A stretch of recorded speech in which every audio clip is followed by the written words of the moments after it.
Muy buenas noches, queridos amigos, jóvenes estudiantes, colegas profesionales del derecho, coidiarios en política penal y, por supuesto, litigantes en materia constitucional, en derechos humanos, pueblo ecuatoriano que nos observan cada sábado a las 7 de la noche por este medio telemático de comunicación masiva. Efectivamente, el día de hoy hemos propuesto un tema de la práctica penal, un tema en el cual están involucrados miembros de la policía, están involucrados oficiales de la investigación penal, están involucrados fiscales y operadores de justicia de la función judicial, como serían los jueces unipersonales y jueces pluripersonales, aquellos conocidos como jueces de tribunales de garantías penales, jueces de garantías penales y jueces de apelación, casación, revisión en materia penal. Un tema que en la vida práctica ha llevado a que muchos ciudadanos, o algunos de ellos, se encuentren privados de la libertad, se encuentren presos, hoy denominados PPLs, por haber cometido un delito, en este caso fundamentalmente un delito relacionado en materia de drogas. Pues bien, el tema de hoy, amigos y amigas, es la figura del informante en el sistema penal ecuatoriano, fundamentalmente en materia de drogas. Pues bien, ¿qué es el informante? ¿Quién es el informante? ¿Con quiénes se vincula el informante? ¿Para qué sirve la información dada por el informante? Su valor probatorio en materia penal. ¿Es constitucional la figura jurídica del informante? ¿Está apegado a las normas legales el informante? ¿Está dentro de los parámetros de la investigación penal? Pues bien, este tema vamos a tratarlo en forma inmediata. Nuestra Constitución de la República del Ecuador prevé las funciones de la Fiscalía en el artículo 195, en concordancia con las directrices de las Naciones Unidas, sobre dos principios fundamentales. Primero, la investigación total de la verdad. Y segundo, la investigación con total objetividad. Y las Naciones Unidas y la Constitución de la República del Ecuador prevén el debido proceso en el artículo 75, es decir, aquel procesamiento que se le da a un ciudadano bajo los parámetros de la ley, de la Constitución y de las leyes o instrumentos internacionales de protección de las garantías judiciales y de la protección de un sistema judicial que garanticen el debido proceso y, por supuesto, los principios, los derechos y las libertades de las partes procesales, en este caso, del procesado, por así tratarse netamente el tema del informante. Pues bien, nuestra ley penal define al informante en el Código Orgánico Integral Penal como toda persona que prevé otorgando una información a la Fiscalía, que da una información a los miembros de investigaciones de las entidades policiales de nuestro país sobre dos aspectos: sobre una posible comisión de un delito o sobre la realización dada ya por ese delito. Conlleva la información otorgada por el informante a establecer quién o quiénes serían los culpables, los responsables de ese delito que se prevé cometer o que se cometió.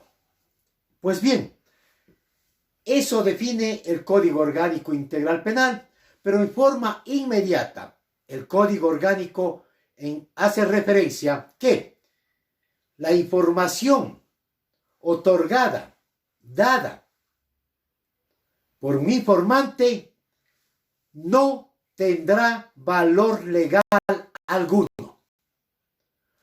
Importantísimo esto, que lo señala la propia ley penal. Pues bien, el informante ha sido definido. Es toda persona. Ahora bien, en la práctica penal, ¿quiénes pueden ser informantes?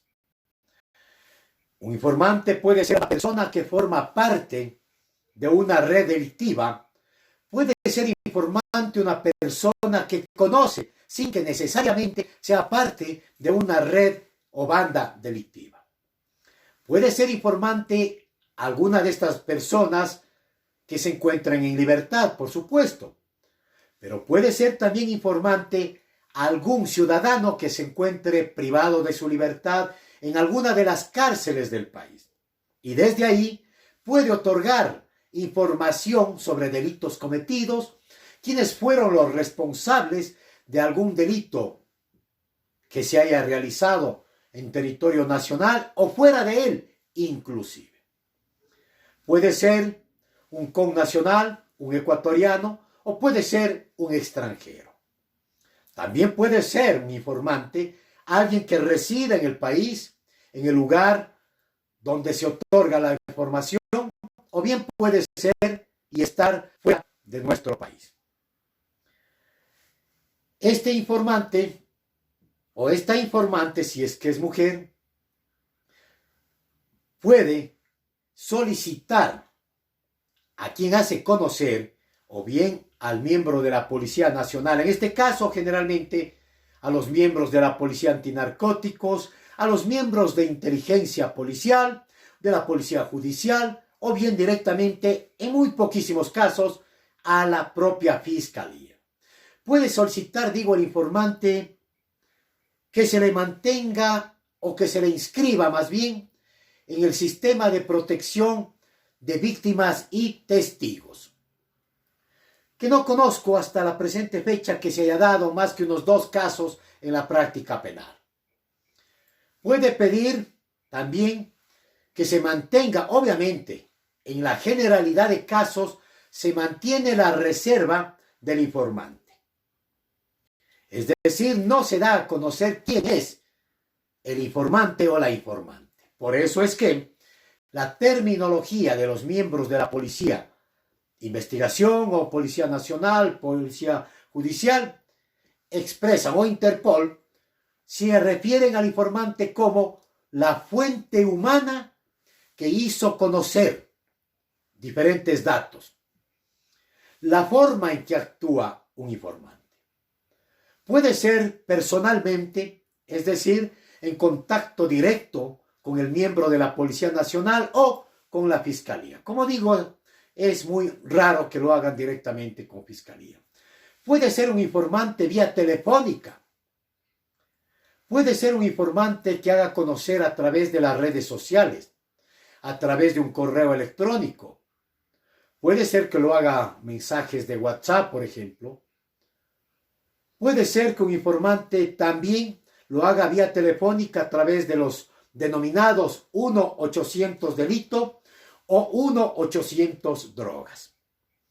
Sin embargo, cabe hacer la diferencia entre informante propiamente dicho y la palabra de sapo, como se conoce en el argot penal, en la práctica penal. El primero, para ser informante, debe otorgar datos reales, datos concretos, pero no para 1 o 2 casos. Tiene que ser para 2 o más casos para que se convierta en un informante eficaz, en un informante a diario, si cabe el término, como se conoce en doctrina. No precisamente podrá informar todos los días, pero puede ser para 2 o 3 casos mensualmente, o más de 2 casos al año, por ejemplo, tratándose de diferentes delitos. ¿En qué delitos participa el informante?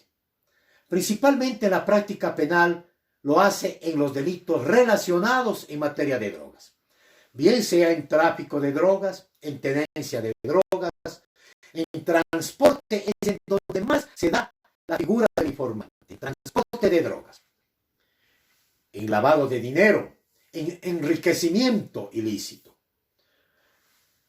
en delincuencia organizada, en asociación ilícita, pero también suele darse un informante en los casos de los delitos relacionados con corrupción, fundamentalmente aquellos realizados por presuntos delincuentes de cuello blanco, como son cohecho, peculado, enriquecimiento ilícito privado no justificado. También en un delito de tráfico de influencias, fundamentalmente dentro de los operadores de justicia, ya sean fiscales, ya sean jueces, abogados en libre ejercicio, o bien auxiliares como los peritos o los mismos miembros de la policía de investigación o de antinarcóticos, o bien sea inteligencia o Interpol. Pues bien, estas son las formas, las modalidades, las personas que participan. Ahora bien, ¿quiénes conocen sobre esta figura del informante? Los miembros de la Policía Nacional. Es importantísimo señalar, para que tenga validez de dicha información y exista constancia, debe existir un parte que mencione al policía de investigación hacia el superior, hacia el inmediato superior, que es dentro de la misma Policía Nacional en sus diferentes departamentos. Pero también, para que tenga una validez procesal de conocimiento nada más, no legal, es importante que este departamento, la persona encargada de la Policía Nacional de Investigación, Policía Judicial o Interpol, haga conocer a la Fiscalía de la provincia, la Fiscalía General, dependiendo el caso de que se trate. Obviamente todo esto se mantendrá bajo reserva del caso, como es también una indagación previa, so pena de someterse a un delito de divulgación, en este caso de información reservada, y hacerlo público, no digamos hacerlo conocer a una de las partes involucradas con la información otorgada por el informante. El juez en calidad de garantista es el que menos conoce sobre la figura del informante, pues a él no le informan. A él llega ya cuando se formulan cargos, cuando hay flagrancia para calificar o no la validez de la legalidad o la flagrancia sobre el ciudadano que es detenido. Sirve cuando un juez unipersonal realice un procedimiento directo de juzgamiento, o bien sea un juzgado, un tribunal de 3 jueces conformado en forma pluripersonal para la etapa de juzgamiento. Ahí tiene la mayor validez sobre el conocimiento de los informantes. Cabe indicar que debe existir en los archivos, en los diferentes departamentos de la Policía Nacional y fundamentalmente de la Fiscalía Nacional, previo al parte policial que hace conocer sobre la información otorgada y sobre la persona informante, bien puede ponerse otro nombre o un alias para no divulgar la identidad y poner en peligro la vida o integridad física de ese informante y de su familia.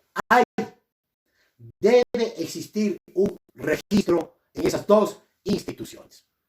Obviamente, con el carácter se conoce el término de clasificado. Diríamos nosotros, en términos legales, una reserva del caso. No puede ser divulgado. Pues bien, vamos al aspecto netamente legal. ¿Qué debemos hacer los abogados?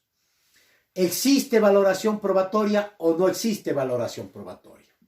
Recordemos la figura del fruto del árbol envenenado, es decir, aquel resultado de una investigación, aquel resultado de una detención, de una privación de libertad a un ciudadano, aquel resultado de un auto de llamamiento a juicio, aquel resultado de un juzgamiento en el que se declara culpable por la comisión de alguno de los delitos mencionados, drogas fundamentalmente, o corrupción, tráfico de influencias.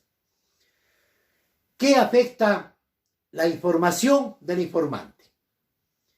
Afecta fundamentalmente a lo dispuesto en el artículo 76, numeral 3, en su parte final, y a saber, en el artículo 76, 4 de la Constitución de la República del Ecuador. Esto es, al principio de legalidad procesal penal, cuando dice: no se puede juzgar a una persona sino conforme leyes preexistentes y de acuerdo al trámite propio de cada procedimiento.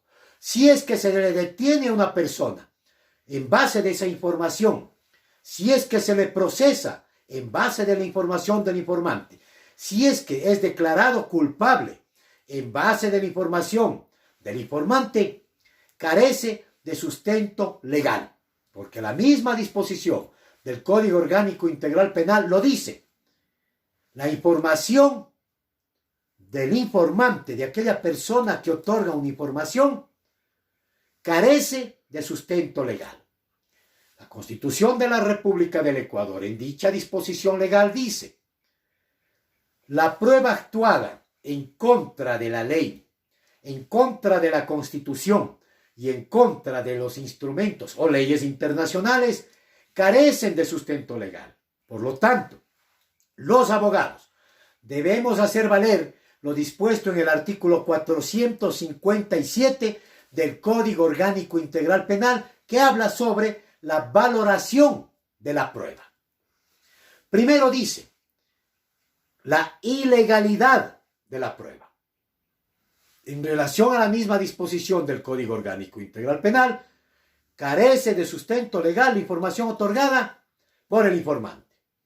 Luego de ello, es indudable que caerían tanto fiscal como jueces en lo que dispone el Código Orgánico de la Función Judicial, es decir, hacer un juzgamiento con el respeto a la imparcialidad, con el respeto al principio de legalidad, con respeto al debido proceso, con respeto a las garantías judiciales, es decir, ser juzgado en igualdad de condiciones, con respeto a sus derechos humanos, con respeto a su dignidad. En este caso, caerían esos dos operadores de justicia en error judicial, en mala administración de justicia y, por supuesto, en violación a toda garantía judicial, como cuando es detenido en flagrancia a la ley Miranda. Los policías responderían tanto en forma administrativa cuanto en el ámbito penal. Los fiscales responderían tanto en el ámbito administrativo cuanto en el ámbito penal. Los jueces, de igual manera, y todos ellos responderían con una demanda que se le hace al Estado, sea culpable o no sea culpable, ante lo contencioso administrativo, por daño material, por daño inmaterial, por violación del artículo 32 del Código Orgánico de la Función Judicial. Casi siempre lo cito. Pues bien, ¿qué delitos cometen los funcionarios o aquellos que participan en la información del informante y le pretenden dar validez legal, o los jueces han sentenciado en base de esa información? Primero, cometen fraude procesal, tanto miembros de la Policía Nacional cuanto la Fiscalía e inclusive el mismo juez o los mismos jueces. Cometerían prevaricato los jueces de juzgamiento. ¿Por qué? Porque estarían yéndose en contra de ley expresa, cuando el mismo Código Orgánico Integral Penal en su disposición dice: carece de valoración probatoria, lo que es lo mismo de sustento legal. Y al sentenciar en un fallo, los jueces, teniendo como elemento probatorio la información dada a la Policía Nacional, y estos a su vez otorgan validez procesal, me refiero, estarían dentro de ese tipo de delitos que serían sancionados y tendríamos que denunciar, como lo hemos venido haciendo dentro de la República del Ecuador, denunciando a fiscales, denunciando a jueces, que sí hemos conseguido muchas sanciones a diferentes operadores de justicia, porque han contravenido expresamente el mandato legal, el mandato constitucional y el mandato de los instrumentos internacionales de protección de los derechos humanos, como es el debido proceso y las garantías judiciales. Pues bien, queridos amigos, hago un llamado a todos ustedes a suscribirse a nuestros canales, a YouTube, TikTok, a todos aquellos sistemas de comunicación masiva a través de la telemática. Continuaremos sábado a sábado con temas jurídicos en materia penal, constitucional, en derechos humanos, ciencias internacionales, que es nuestra especialidad. Y de vez en cuando, uno que otro tema que no esté relacionado precisamente con el derecho, lo haremos. Temas de interés para la comunidad y el pueblo ecuatoriano. Muy buenas noches, un saludo fraterno.